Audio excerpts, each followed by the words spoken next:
welcome back everybody. Clint today with Classic Firearms, here to talk about a much requested video. And this one's gonna be pretty fun because, well, it's also gonna be kind of questionable. Not really, because flying with firearms is a topic that a lot of people have questions about. And sometimes it can be a little intimidating whenever you're walking into an airport with, I don't know, maybe tens of thousands of dollars worth of personal firearms, company firearms, whatever it might be, whatever your situation is. And you're walking past a bunch of signs that say no firearms past this point, right? And you're like, am I supposed to be doing this? And then you walk by the armed officers with a bunch of guns that you're not allowed to have anyway. And you're like, this should be fine. So I'm about to tell you how to legally fly with firearms in case you're going to a competition, a hunt, whatever it might be. And the case that I'm actually going to be showing you guys when I walk into the airport is a IMEX Arms pistol case. This case is one that we've come across. We found a bunch of them, and let's just say they feel like really good quality. Granted, you've got Pelican and a bunch of others that are out there that are also excellent quality, but for the price point that we're going to find these IMEX Arms cases at are, how do I say, much more affordable, like by a lot. So just look them up on the website. Anyway, so let's talk about this really quick.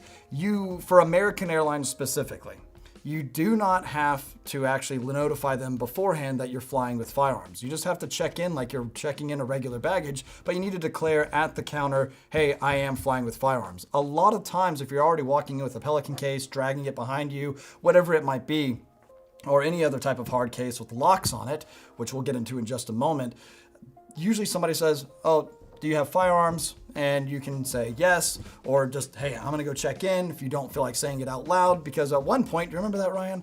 We were coming up the escalator, I think it was at Charlotte Douglas. We had 3 50 cals with us, actually. And it was, excuse me, are those firearms? Miss, lower your voice.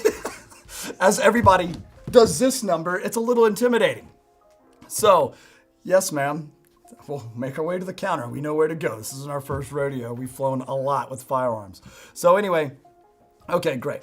Let's go ahead and talk about packaging, because one thing that we all know is airlines are not, they don't take care of your stuff. Put it that way.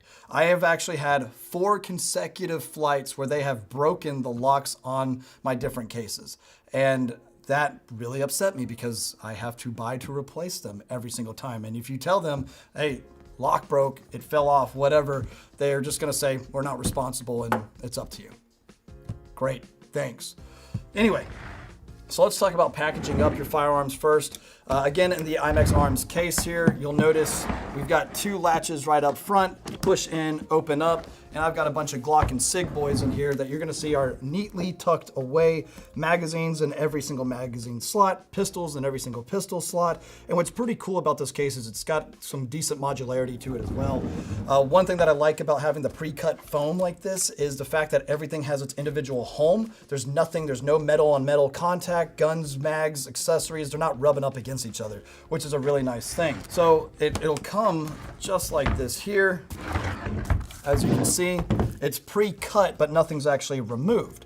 Now, what's really cool about this is it's actually cut into sections. So if you want this whole section out and you just want this as a pocket to put stuff, things, med kit, whatever, then you can do that. In fact, and it is tight, but I can go ahead and reach in here and grab out that pre-cut section. Is this an ASMR channel?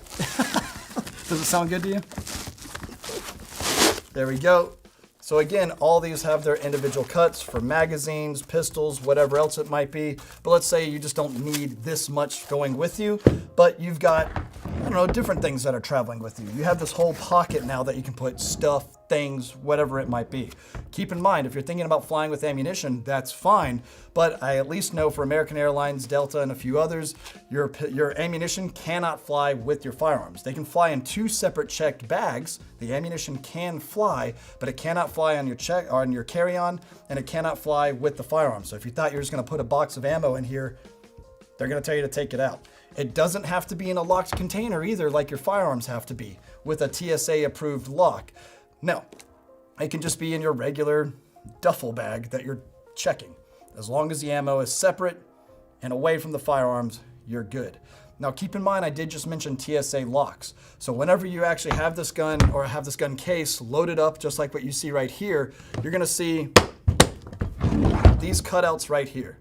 You're gonna need a TSA approved lock in this hole and also this hole. And I have had several TSA agents, or at least airline agents, open up the case and try to get in there. And I've had some tell me that's not gonna work because I can get my hands in there.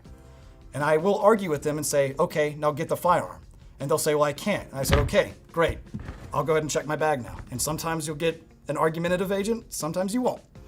Sometimes you can ask to see the manager and go full Karen on them, but do whatever you gotta do to get your guns to fly. Great. But they will require TSA approved locks, not just master locks. I have flown with master locks before.